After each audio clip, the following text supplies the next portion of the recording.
You look like you're ready with a question. Are you the one that's gonna start? I am. Shall I kick it off? Give me a second. I'm just attending to the virtual section.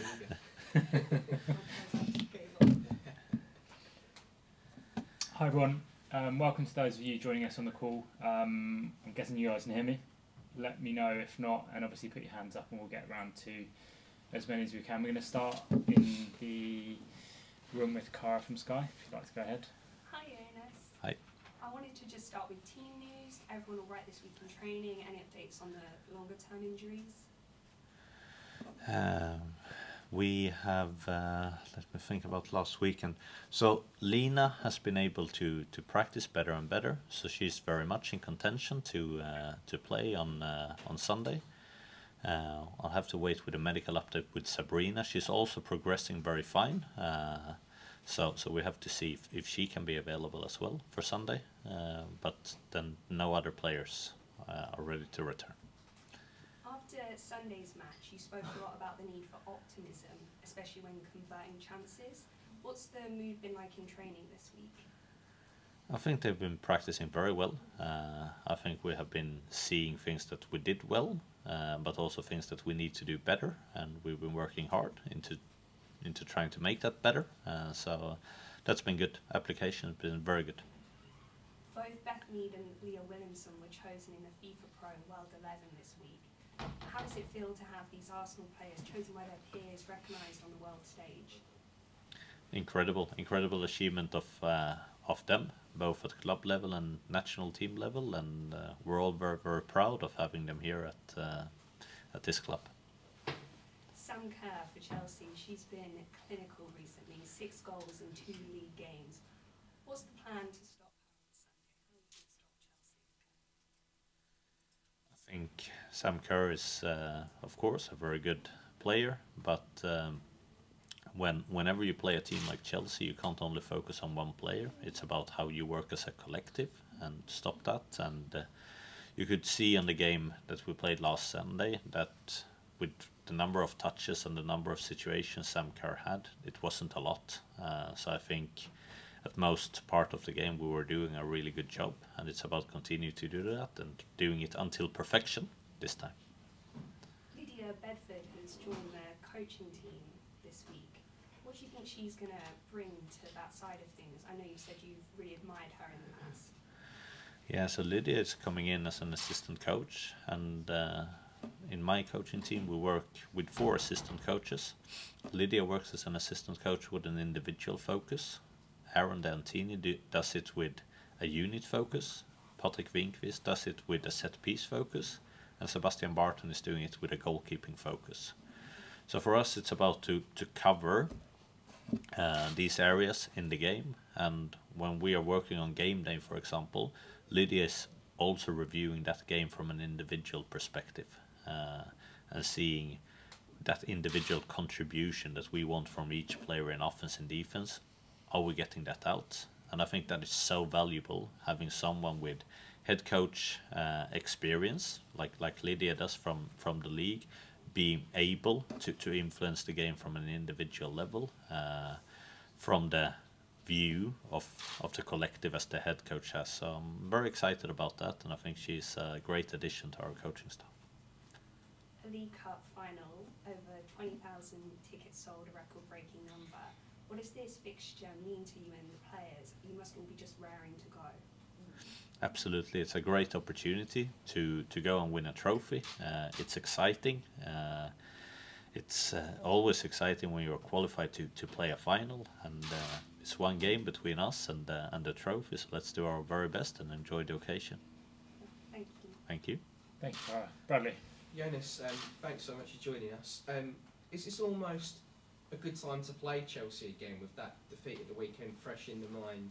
I suppose the players must be keen to gain revenge and sort of right some of the wrongs and claim the trophy this weekend. Like I said, I'm an optimist, so I hope that, of course, this is the best time to play any team. But we can only focus on ourselves and our actions, our behaviors, our mindset. So we do that, and then they have to focus on themselves. You've spoken before about wanting to get a striker in January, and you've spoken at length about the missed chances last week.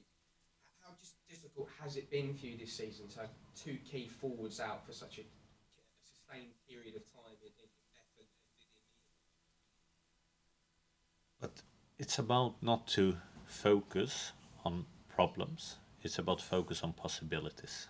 So you can't change certain things, and one thing you can't change is, for example, now the squad when the transfer window closes. But what you can change is the way that we attack together and to see these possibilities. And I think there was some really good elements in the game that we played last Sunday, but there are also things where you can see, like, here we can work better together and getting even better use of the players that we have on the pitch and their strengths. And that's what we as a team need to utilize more often. And that's where I'm thinking about. And that's what can make us better for the future. And what have you been doing in training this week to build that confidence in front of goal and make the team maybe a bit more relaxed to take those chances when they come their way? I think in football, the easiest thing to do is to say, we have one problem in the last game, so now we focus 100% of our time on that. Then I tell you something else will be the problem. In football, you need to work on everything. It's a whole. It's not only about executing chances. It's still about creating chances. It's still about defending. It's still about pressing. It's still about building up. Everything is connected in football. So that's 80% of our work. That's always the thing, to work with that whole connectivity about all the phases in football. But then, like I said, 20% of that we can see and saying, like, are we making sure every time we have a drill that we have a goal on its place in the penalty yard area, and we are encouraging players to finish, so we make that as a habit? Of course, we put a little bit more emphasis on that, but that's the only thing. No big changes. And looking ahead to the game this weekend, how much would it mean to yourself and the team to lift the trophy this weekend? For both the team and for me, of course. That's what we want to do. That's what we'll try to achieve, is to win things. What we can control on that way is how we do things, how we are playing, how we are behaving, what our mindset is, and that's where we need to put 100% on our focus on. And if we're doing that well enough, I have much high belief that we have a good chance of winning a trophy as well. And lastly from me, Selhurst Park, where this game is going to be played at, it's a really atmospheric stadium. We know when the fans get singing there, there's not too many better atmospheres. How important are the Arsenal fans going to be this weekend when they go to that stadium to help cheer you on and hopefully help you to claim the trophy? Yeah, if I think we were dominant on the pitch, I think it was a total even different story outside the pitch, because there we were, I could only hear one side, and that was ours. I think our fans has been phenomenal. They're loud, they're passionate, they give everything for the team, and I mean, I feel that, the team feels that. We want to do everything in our power to give that back to the fans. So I hope they come in large numbers. I hope they are as loud as always, and as passionate about the game as we are, and let's do our very best to achieve this thing together. Best of luck this weekend. Thank you. Thank you. Thank you, Bradley. We'll come to the call now for the written section. Tim, do you want to begin? Yeah, sure. Yeah, after the last time Arsenal won the Conti Cup, I spoke to Kim Little straight after the game, and I was looking back at that interview this week, and she said, like, minutes after we just won the Conti Cup, we want this to, be a springboard to bigger things. And sure enough, Arsenal win the league a year later. Are you allowing yourself to think about this potentially as a springboard, or are you just looking at this as another game Arsenal had to win? Another game sounds boring. Also, I look at it as a final that I want to give absolutely everything in order to win. Not more, not less. Not looking forward or further from that either. It's that final, and it's my second final since I'm here, and we and I think we learned a lot of things, and let's put everything into practice and do our very best in order to try and win that trophy. And just on Lydia Bedford again, I just wanted to ask whether, particularly with Leanne leaving, and I'm not asking about this from like an equality perspective, but in terms of coaching female athletes, is it important, and I'm not suggesting this is why you appointed her, but is it important to have a female on the coaching staff? Because you mentioned the other coaches, they're all male. Like, is that something that you think is necessary or favourable when coaching a large group of female athletes? Yeah, I would like to say that I think in all workplaces, I think it's important to have diversity, both with gender and race and different backgrounds, because it helps to connect with different people, to have different perspectives, to have different competences, of course. So first and foremost, we hired Lydia because she's a very good coach. But I think it's important that we have both male and female coaches, both from more indirect purposes, but also from some really like direct purposes in being able to have access to the dressing rooms all the time, and being able to coming in very early on in the dressing room to have conversations with players, to picking up conversations and to be able to feed that back into the wider technical teams. I think it has a lot of positives with it. Thank you, Jonas. Thanks, Tim. Emma from the BBC. Hi, Jonas. Nice to see you. Thank you for your time. I just wanted to ask about kind of how big of an obstacle matching and almost getting past that kind of Chelsea mentality of, you know, they're used to winning. They've been around sort of big games and trophies and titles obviously in recent years, and it's sort of become a bit of a habit for them, obviously picking up silverware. So yeah, how kind of big of an obstacle is that for not just your team, but kind of any team facing Chelsea to kind of match that know-how that they seem to have in these big sort of trophy games? Because it's about learning and developing. I mean, you're right, domestically, that Chelsea have won a lot. If you look international, they have a habit of losing when they play important games. I think if you ask Chelsea about that, they would say that our next step is to grow into being a team that can win consistently on the international level. And they think that's possible, of course. We also think that's possible for us on domestically and international level. So that's the mindset we have. If you want to be almost imprisoned by your mindset and saying, oh, that's going to be hard, it's going to be difficult for us. It is going to be hard and difficult, but you need to have that belief, that optimism, that things can change, you can learn, you can develop, and that just because it happened one way yesterday, it can be different tomorrow if you are working towards making it different. So that's what we're aiming for. Nice one. Thanks, Thank you. you. See you on the weekend. Best of luck. Thanks, Emma. Amy from goal. Hey Jonas, I just wanted to ask you as a manager, obviously last week you got to play Chelsea and then you only have a short turnaround between the two games of playing them again. How helpful is that for you as a manager to kind of see, I guess, not like a dress rehearsal because it was a big game, but to see that game last weekend and then work on things this week and see what maybe you need to do differently to beat Chelsea on Sunday?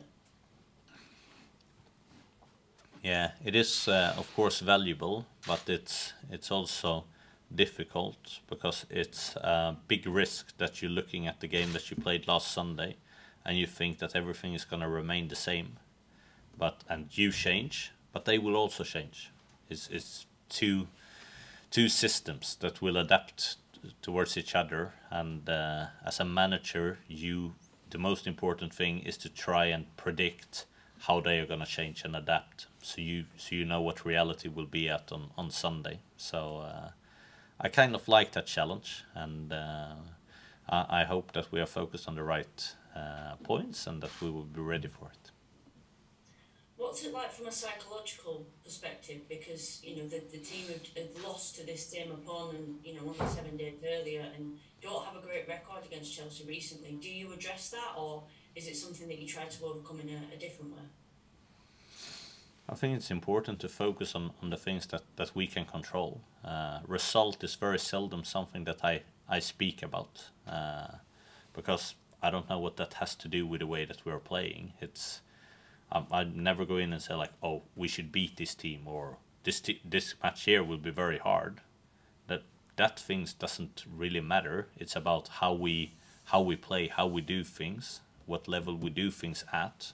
That's always the standards that we need to have, and that's where our focus needs to be. And every game is new. New players will come in to experience. Maybe some players will play on Sunday that haven't played against Chelsea before. Why would they be having a history with them then? So it's about that team to look forward. Thanks, Jonas. Good luck this weekend. Thank you. Thanks, Amy. We'll do a couple more. Dan? Hey, Jonas, hope you're well. I think it's next month. I think it'll be 4 years since Arsenal last won a trophy, which, you know, obviously is a long time, too long for Arsenal. You know, do you kind of feel any added pressure, you know, going into the game, hopefully trying to end that kind of trophy drought? From a historical perspective, no. As what we want to achieve and to make the most out of the final, of course I feel pressure with that. Because when it means a lot to you and you want to achieve, that will always come into the terms of feeling pressure. So I care a lot about what we do here on Sunday, and I want us to do as well as possible and to win the trophy. So of course I feel that pressure, but that's a part of being a manager on this level. Thanks, best of luck. Thank you. Tom from the Telegraph.